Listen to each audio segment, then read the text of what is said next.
बिस्मिल्लाहिर्रहमानिर्रहीम अस्सलाम वालेकुम friends. Welcome to my YouTube channel cooking with desi style. कैसे हैं आप सब? उम्मीद है खैरियत से होंगे। रमज़ान में फ्रेंड्स आपके लिए एक और स्पेशल रेसिपी लेकर आई हूँ, बहुत ही delicious tasty cabbage pakora recipe. तो चलिए शुरू करते हैं आज की रेसिपी और आपको बताते हैं ये किस तरह बनाए जाएंगे और इसके लिए हमें किस किस चीज़ की ज़रूरत है। तो आज की रेसिपी आपको बहुत ज़्यादा पसंद आने वाली है। वीडियो को कंप्लीट देखिएगा और कमेंट में बताइएगा कि आपको ये रेसिपी कैसी लगी है। तो चलिए शुरू करते हैं। इसके लिए एक अदद कैबेज ली है मैंने दरमियाने साइज़ में, बारीक बारीक कटिंग कर लेंगे इसकी। 1.5 कप बेसन का लेंगे। इसके साथ ही 1 कप पालक का लेंगे, 1 कप धनिया। इसको अच्छे तरीके से धो लेंगे ताकि इसकी डस्ट निकल जाए। उसके बाद फिर इसकी कटिंग करेंगे। एक अदद प्याज लेंगे, इसको बारीक बारीक काट लेंगे।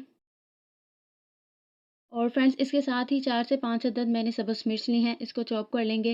1 टेबलस्पून अदरक पेस्ट लेंगे। 1.5 टेबलस्पून अनारदाना लेंगे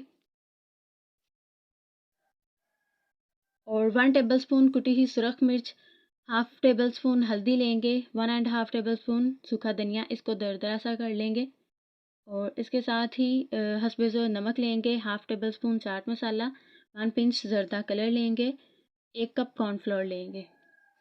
अब एक बड़े बर्तन में कैबेज ऐड कर देंगे। कैबेज ऐड करने के बाद इसके साथ इसमें प्याज ऐड कर देंगे। पालक और धनिया ऐड कर देंगे। अनारदाना, अदरक पेस्ट और सब्ज़ मिर्च, सूखा धनिया और हल्दी, नमक और चाट मसाला। ये सारी चीज़ें ऐड करने के बाद हम इसको अच्छे से मिक्स करेंगे ताकि ये सारी चीज़ें एक जान हो जाएं। और अब हम 10 मिनट के लिए इसको मैरिनेट होने देंगे।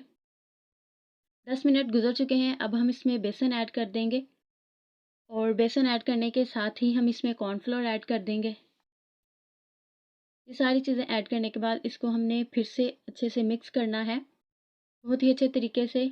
और यहाँ पे फ्रेंड्स हम थोड़ा सा पानी भी ऐड कर सकते हैं। पानी ऐड करने के बाद इसको अच्छे से मिक्स करेंगे।